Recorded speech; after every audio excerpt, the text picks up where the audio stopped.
Greetings! If you're here watching me, you probably already know who I am, but for the record, I'm just going to say it again. My name is John Redmond, and I am alive.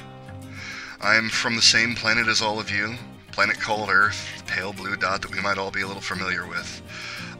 Currently I am a resident of Washington State, near Seattle, but I was actually born and raised in Detroit, Michigan, which is over here.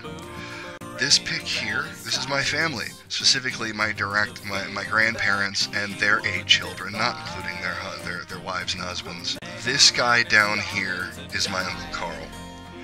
If my grandparents were the glue that held the family together, then my Uncle Carl was the silly putty that made it interesting. But really, I'm going to talk a little bit more about him later. Just suffice it to say that there was a large amount of my character that I modeled after him.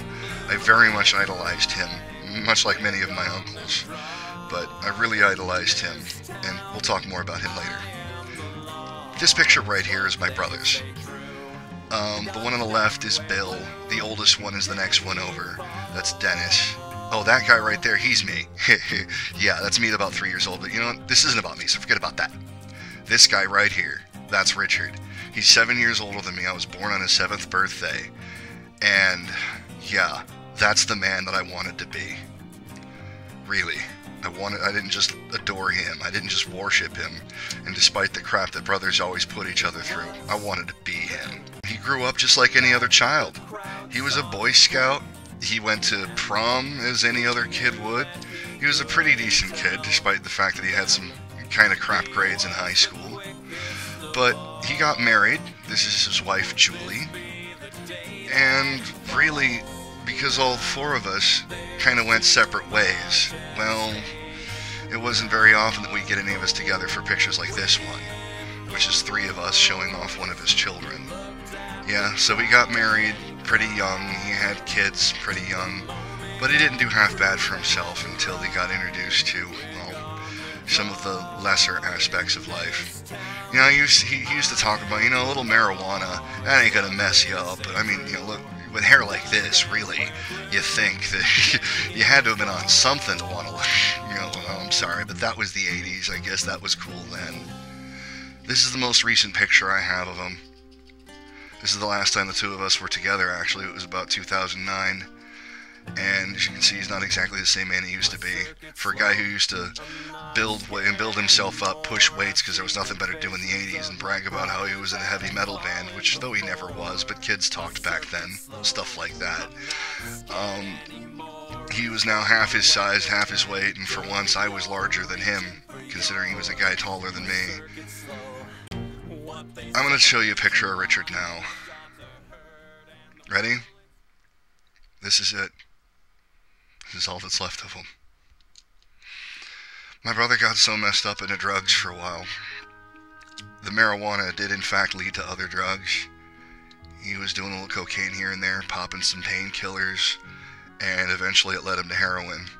I give him credit, he'd been in and out of rehab several times, but the last one I guess he couldn't take it. He escaped from the rehab clinic and kind of disappeared from the face of the earth until he turned up one day.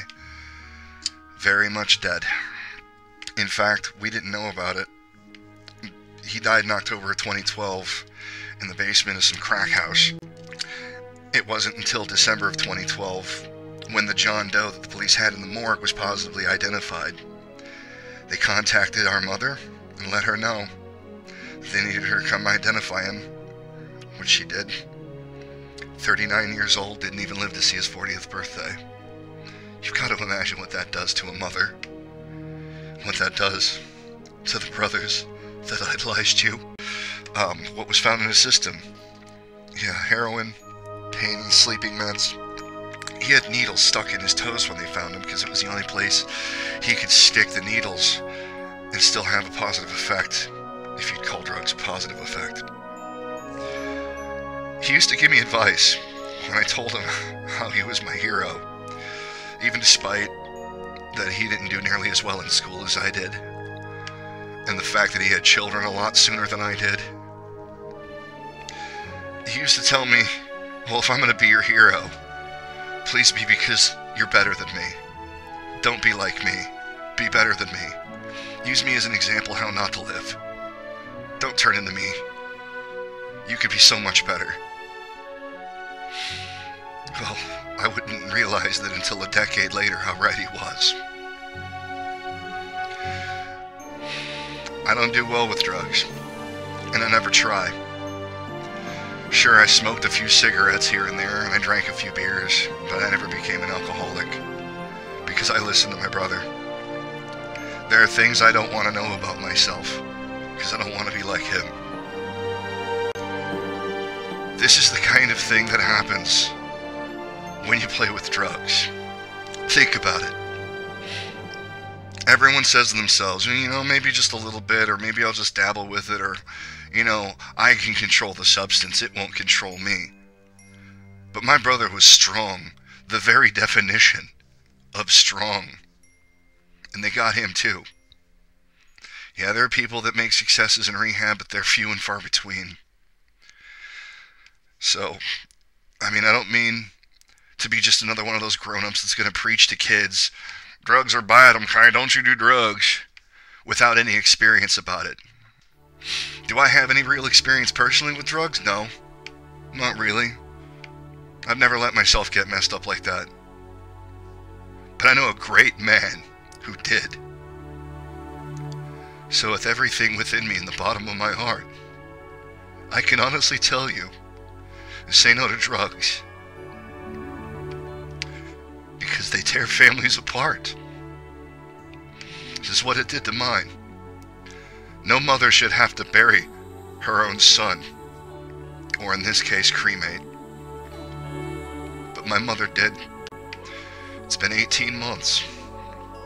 We still haven't been able to recover. But I do know one thing. He's still my hero. I know not to be him. And I know to share his story.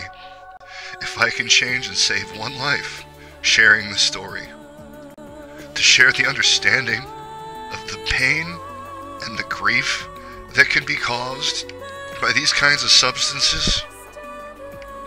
If I can change one life, then that could be his very redemption. And he can still die a hero. Don't do drugs, people.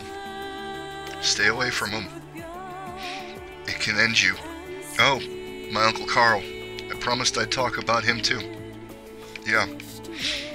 He dabbled in alcohol a bit here and there too. You know, he got messed up in drugs. It was 1998, while I was on my way to Fort Lewis to serve my tour of duty in the Army, when I found out that he'd taken his own life. Drugs, they mess up your head. And he messed up his head alright. He messed up his head with a shotgun. And I've never been the same since. It's another one of my great heroes gone.